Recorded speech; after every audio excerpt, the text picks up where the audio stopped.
Welcome to our channel. నేను Lokesh. Yes, తెలంగాణలో BJP కాలి మీరు వింటుంది నిజమే. ఎందుకో తెలుసా?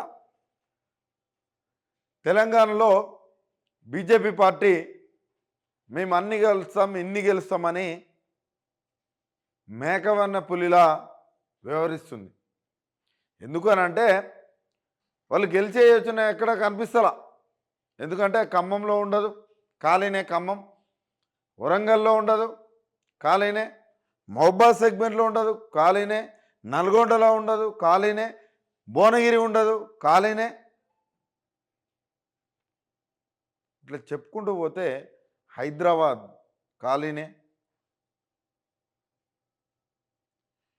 అటు పోతే నిజామాబాద్కు సంబంధించి ఎంపీ అరవింద్ని పసుపు బోర్డు ఎక్కడా అని నిలదీస్తున్న పరిస్థితి.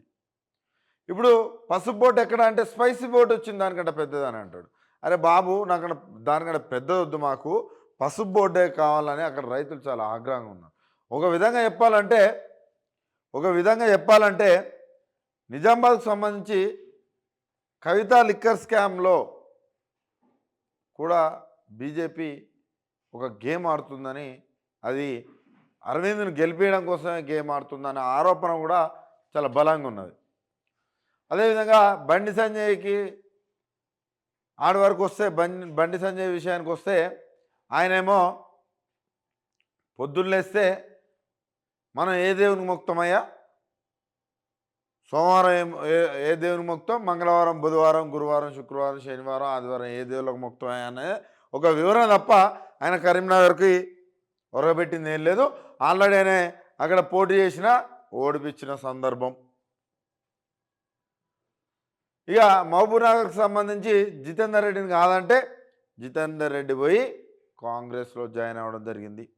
అదేవిధంగా ఈరోజు మక్తల్ నుంచి పోటీ చేసిన వాళ్ళ ఎమ్మెల్యే అభ్యర్థిగా పోటీ చేసిన వ్యక్తి కూడా ఈరోజు కాంగ్రెస్ వైపు వెళ్ళిపోవడం జరిగింది. అంటే బీజేపీ తెలంగాణలో ఖాళీగా ఉన్నప్పటికీ కూడా పక్కనున్న బీఆర్ఎస్ పార్టీల నుంచి తీసుకొని వాళ్ళని వ్యక్తులను చేస్తుంది తప్ప బీజేపీ ఖాళీ. మీకు తెలుసు, కూన శ్రీశైలం గౌడ్ ఆయన 1,00,000 ఓట్లు ఆయనే తన ఎమ్మెల్యే అక్కడ సెకండ్ ప్లేస్, ఎమ్మెల్యే ఎన్నికల్లో ఆయన సెకండ్ ప్లేస్ ఉన్నారు. ఆయనే బీజేపీని కాదని వెళ్ళిపోయాడు. అంటే అసెంబ్లీ ఎన్నికల నుంచి మొదలు పెట్టుకుంటే వివేక్ కావచ్చు, రాజగోపాల్ రెడ్డి కావచ్చు, విజయశాంతి కావచ్చు, బాబు మోహన్ కావచ్చు. ఇక బాబు మోహన్ అయితే ఘోరాతి ఘోరంగా ఏంటంటే ఆయన బీజేపీని విడిచి బీజేపీ కంటే ప్రజాశాంతి పార్టీ పాల్ ఆయనకు బీజేపీ కంటే అదిగా అవపడింది. బీజేపీ కంటే ప్రజాశాంతి పార్టీ గొప్పదని బీజేపీ నాయకులు భావిస్తున్నారు. అందులో నుంచి విడిపోతున్న వాళ్ళందరూ కూడా బీజేపీ సంబంధించి వాళ్ళంతా కూడా ప్రజాశాంతి పార్టీ చాలా గొప్పదని ఫీల్ అవుతున్నారు. ఇటు వరంగల్కి సంబంధించి ఖాళీ ఉంటే ఆరు రమేష్ అయితే ఒక గేమ్ జరిగింది, ఆయనను ఎత్తుకపోయి మరీ అభ్యర్థిని చేశారు. ఏం చేశారు? అభ్యర్థిని చేశారు. వలసలు ఇంకా కొనసాగుతూనే ఉన్నాయి. ఎవరు బీజేపీలో ఉంటారో ఉండరో కూడా తెలియదు. హైదరాబాద్కు సంబంధించి శ్రీ గణేష్కి అందులో నుంచి వచ్చి కాంగ్రెస్లో టికెట్, ఇటు విరెంచి హాస్పిటల్కి సంబంధించి ఆ యొక్క హాస్పిటల్ అధినేత్రి ఎవరైతే ఉన్నారో మాధవిలత, తను కూడా ఏదో సోషల్ మీడియా వేదికగా హడావుడి చేస్తుంది తప్ప అక్కడ అది ఎంఐఎం గెలిచే సీటు. ఇప్పుడు ఎంతో కొంత ఉన్న ప్లేస్లో కూడా మల్కాజ్గిరిలో అది బీజేపీ ఓట్ బ్యాంక్ కాదు. అక్కడ కొంత ముందంటే అది ఈటల రూపంలో ఉంది. కానీ ఈటల కూడా గతంలో నన్ను పొంగులేటి కావచ్చు, జూపల్లి కావచ్చు, నేను ఆహ్వానించడానికి పోతే మీరే రాండి అని ఆహ్వానించారని చెప్పిండు. మరి ఆ చెప్పిన నేపథ్యంలో మళ్ళీ ఏమన్నా ఆలోచిస్తాడా, అది కూడా చూడాలి. అదేవిధంగా ఇంకొంతమంది ఇప్పుడు గతంలో అంటే మీరు ఒక ఎగ్జాంపుల్ చెప్తా. తెలంగాణలో అసలు బీజేపీకి ఓట్ బ్యాంక్ లేదు అనే దానికి ఒక ఎగ్జాంపుల్ చెప్తా నేను. అంటే హైదరాబాద్లో అక్కడక్కడ ఉండొచ్చు, కానీ అటు పల్లెటూర్లలోకి వెళ్తుంటే అసలు చాలా కష్టం అది. ఎందుకనంటే రాజగోపాల్ రెడ్డి రాజీనామా చేసిన తర్వాత బీజేపీకి వెళ్ళడం జరిగింది.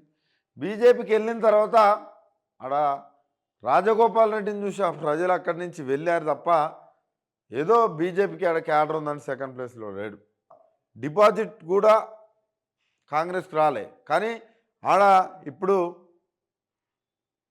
కాంగ్రెస్లో చేరి గెలవడం జరిగింది రాజగోపాల్ రెడ్డి. అంటే దీన్ని బట్టి ఏమర్థమవుతుంది, ఉప ఎన్నికలు వచ్చినప్పటికీ కూడా ఏదో రఘునందనరావు 1000 ఓట్లతోటి రాజగోపాల్ రెడ్డి ఇప్పుడు గెలిచాడంటే కొంత కాంగ్రెస్ క్యాడర్ కావచ్చు, ఆయనకున్న సొంత క్యాడర్ వల్లనే ఆ రోజు బీజేపీ సెకండ్ ప్లేస్లో ఉంది తప్ప ఎలాంటిది అది లేదు. హుజురాబాద్ కూడా అంతే. ఏదో ఆ రోజు ఈటలకు ఏదో అన్యాయం జరిగింది, ఏదో జరిగిందని ఒక సెంటిమెంట్ని తీసుకుపోయే నేపథ్యంలో ఉప ఎన్నికల్లో గెలిచింది తప్ప మళ్ళీ ఓడిపోవడం జరిగిందట. బీజేపీ క్యాడర్ పెద్దగా ఏమీ అంత లేదు. మనం చూసుకోవచ్చు 2019 ఎన్నికల తర్వాత 2014 ఎన్నికలలో కూడా మనం చూసుకోవచ్చు. అంటే అప్పుడు 100 సీట్లకు పైగా కూడా డిపాజిట్ లేని పరిస్థితి. ఈరోజు 60-70 సీట్లలో కూడా వాళ్ళకి డిపాజిట్ రాలా. కానీ బీజేపీ ఇన్ని గెలుస్తుంది అన్ని గెలుస్తుంది అంటున్నారు తప్ప బీజేపీలో ఇక్కడనైతే తెలంగాణలో అయితే చాలా ఖాళీగా ఉంది, ఖాళీ అవుతుంది కూడా. మీరు చూడండి, పార్లమెంట్ ఎన్నికలు అయిపోయిన తర్వాత ఎంతమంది అధికార దాహంతో కాంగ్రెస్ పార్టీలో చేరుతారో చూడండి. ఎందుకు చెప్తున్నానంటే వాస్తవం. ఒకవేళ కేంద్రంలో ఓడిపోయిందంటే ఇంకా అసలే ఉండదు తెలంగాణలో.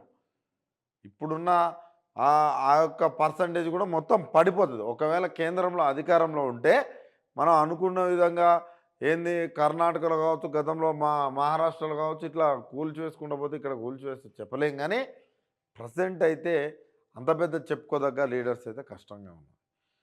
కిషన్ రెడ్డి, ఈటల రాజేందర్ వీళ్ళు తప్ప ఇంకా చెప్పుకోవడానికి ఏం లేదు. కొండా విశ్వేశ్వరరెడ్డి అంటారా చేవెళ్ళ, ఆయన ఎప్పుడు ఎన్నికల ముందే బయటకు వస్తాడు. అయినా కూడా రేవంత్ రెడ్డిని అద్భుతంగా పొగిడిండు.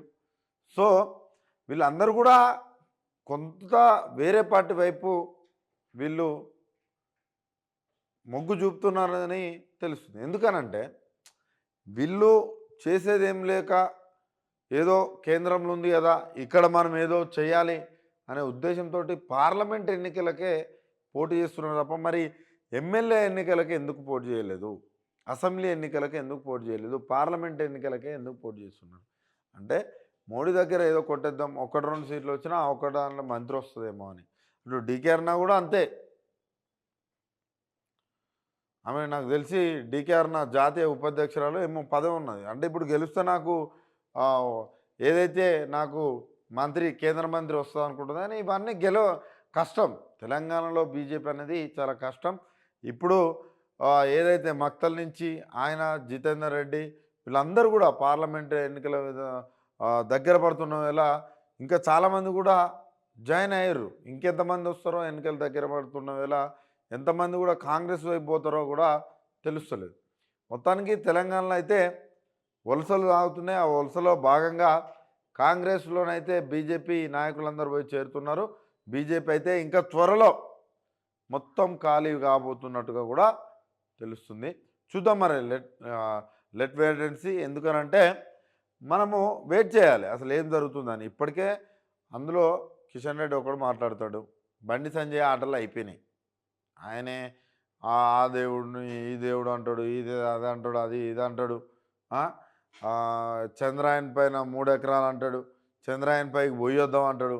ఆయన వేరే ఉంటుంది. ఆయన పక్కకు పెట్టేసిరు, అయిపోయింది. ఒక బీసీ నేత కూడా అట్లా మాట్లాడడం నాకైతే చాలా బాధాకరమే. ఎందుకంటే మేము కూడా బీసీలేం కాబట్టి నాకు బాధాకరమే. ఎందుకనంటే అలా మాట్లాడి అబద్ధాలు ఎన్ని రోజులు చెప్తారు, ప్రజలు కూడా నమ్మరు కదా. కానీ వాళ్ళ అస్తిత్వం కోసం వాళ్ళు ఏదో షో చేయబోతున్నారు. కానీ అది మాత్రం తెలంగాణలో కుదిరేలా కనిపిస్తలేదు. బీజేపీ మాత్రం తెలంగాణలో ఖాళీ కాబోతుందనే సూచనలు అయితే చాలా గట్టిగా అవపడుతున్నాయి. ఒకవేళ వస్తే ఒక 3, 4 సీట్లు ఎంపీ సీట్లు వస్తాయో రావో కూడా తెలవదు కానీ, అంతేగాని వాళ్ళు డబల్ డిజిట్‌కి పోతారు, అది పోతారు, ఇది పోతారు అని అయితే అపోహలు వద్దు. ఎందుకంటే కేంద్రం నుంచి రాష్ట్రానికి ఒరగబెట్టిందేం లేదు. నీకు 10 ఏళ్లలో ఒక గిరిజన యూనివర్సిటీ మొన్న గుర్తొచ్చింది. ఈ 10 ఏళ్లలో ఒక మెడికల్ కాలేజ్ ఒక్కటంటే ఒక్కటి ఇయ్యని పరిస్థితి. ఇంకా చాలా ఉన్నాయి మనకివ్వాల్సిన. మన రాష్ట్రం విడిపోయినప్పుడు ఆ విభజన హామీలు కూడా నెరవేర్చాల్సిన అవసరం కేంద్రానికి ఉండే. కానీ అవన్నీ ఆ యొక్క విభజన హామీలు అవన్నీ తీర్చలేకపోయింది. సో, బీజేపీకి ఎట్టి పరిస్థితుల్లో ఓటేసే పరిస్థితుల్లో ప్రజలు లేరు. అదేవిధంగా కేంద్రంలో అధికారంలో ఉందని కొంతమంది పోయి టికెట్స్ తీసుకొని పోటీ చేస్తున్నారు. వాళ్ళు ఓడిపోయిన తర్వాత వాళ్ళు గతంలో ఏమన్నా అవి ఇవి అంటే మామూలు ఇప్పుడు ఈటల రాజేందర్ కూడా పెద్ద ఆరోపణ ఉంటుంది. ఏంటి భూ కబ్జాలు, ఏంది దళిత సోదరుల భూములు తీసుకున్నట్టు, ఇనాం భూములు తీసుకున్నట్టు కూడా పెద్ద ఆరోపణలు వచ్చినాయి. మరి వాటిని కాపాడుకోవడానికే అందులోకి పోయిండనే పెద్ద ఆరోపణ ఉంది. కాబట్టి అట్లా వీళ్ళేమైనా కాపాడుకోవడానికి పోయిర్రు అనుకోవచ్చు. కానీ ఎట్టి పరిస్థితుల్లో బీజేపీకి వెళ్తానైతే ఎవరు కూడా పార్టీ మారతలేరు. పార్టీ ఆ పార్టీలో టికెట్ ఎవరికైతే ఉంటారో వాళ్ళు అట్లే ఉంటున్నారు 17 మంది. మిగతా వాళ్ళందరూ ఎస్కేప్. సో, తెలంగాణలో బీజేపీ ఖాళీ కాబోతుంది ఆఫ్టర్ ఎలక్షన్.